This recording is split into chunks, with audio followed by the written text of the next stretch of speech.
Hello friends, welcome back to my channel পুকুতিনি ব্লগে আপনাদের অনেক অনেক স্বাগত আর অনেক অনেক ভালোবাসা। আপনারা সবাই কেমন আছেন? আশা করি ভালো আছেন, আমিও ভালো আছি। তাহলে আজকে আমি নতুন একটা ভিডিও নিয়ে আপনাদের সামনে চলে এসেছি। আজকে আমি দেখাবো আপনাদেরকে একটা রেসিপি, শঙ্কর মাছের রেসিপি। আবার অনেকে এই মাছটাকে বলে মুরলি মাছ। তাহলে কিভাবে কি আমি বানাচ্ছি রেসিপিটা, আপনারা আমার সাথে থাকুন আর দেখতে থাকুন। মাছগুলো আমি নুন হলুদ মাখিয়ে নিয়েছি। মাখিয়ে নিয়ে আমি কড়াইতে ভাজা বসিয়ে দিয়েছি। এই ভাজা হচ্ছে, ভাজা হয়ে গেলে এই যে প্রায় হয়ে গেছে। এবার আমি কড়াই থেকে ভাজাগুলো নামিয়ে নিলাম। এইবারে কড়াইতে আবার ওই তেলের মধ্যে আর একটু তেল দিয়ে আমি রান্নাটা চাপিয়ে দিলাম। তাহলে দেখতে থাকুন কিভাবে কি রান্না করছি।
হলুদ গুঁড়ো আর লঙ্কার গুঁড়ো দিয়ে আমি জল দিয়ে দিলাম।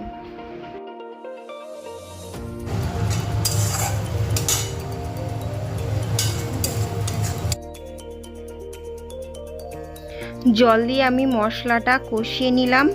এই যে দেখুন, একটু মশলা থেকে একটু তেল ছেড়ে দিয়েছে।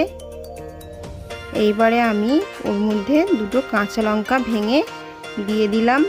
কাঁচা লঙ্কা ভেঙে দেওয়ার পরে এই যে পুরো মশলাটা ভালোভাবেই আমার কষানো হয়ে গেছে। এর মধ্যে এবারে আমি মাছগুলো দিয়ে দেবো, দিয়ে আর একটু কষিয়ে নেব। নিয়ে তারপরে আমি জল ঢেলে দেবো।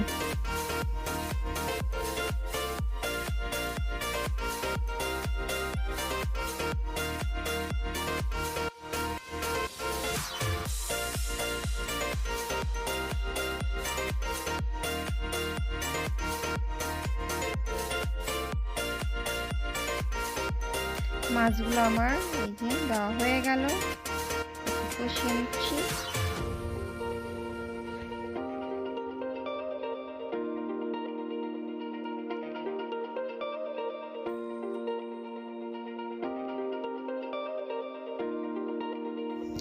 মাছগুলোতে আমি এই জল ঢেলে দিয়েছি। জল ঢেলে দিয়ে ঢাকনা দিয়ে দেব একটু।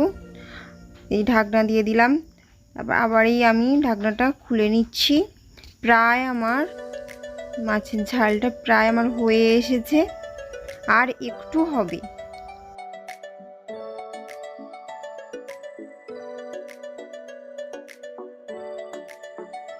রান্না কমপ্লিট। আমি গ্যাসটা অফ করে দিলাম। দেখুন কেমন হয়েছে, খুব সুন্দর কিন্তু হয়েছে, আর খেতেও খুব টেস্টি হয়েছে। আপনাদের কেমন লাগলো অবশ্যই আমাকে কমেন্ট করে জানাবেন কিন্তু। আর এখানেই আমি ভিডিওটা শেষ করছি। ভিডিওটা ভালো লাগলে অবশ্যই লাইক করবেন, শেয়ার করবেন আর কমেন্ট করবেন। আর অবশ্যই যারা নতুন দেখছেন তারা চ্যানেলটাকে সাবস্ক্রাইব করে নেবেন। তাহলে দেখা হবে পরের ভিডিওয়। ভালো থাকবেন, সুস্থ থাকবেন।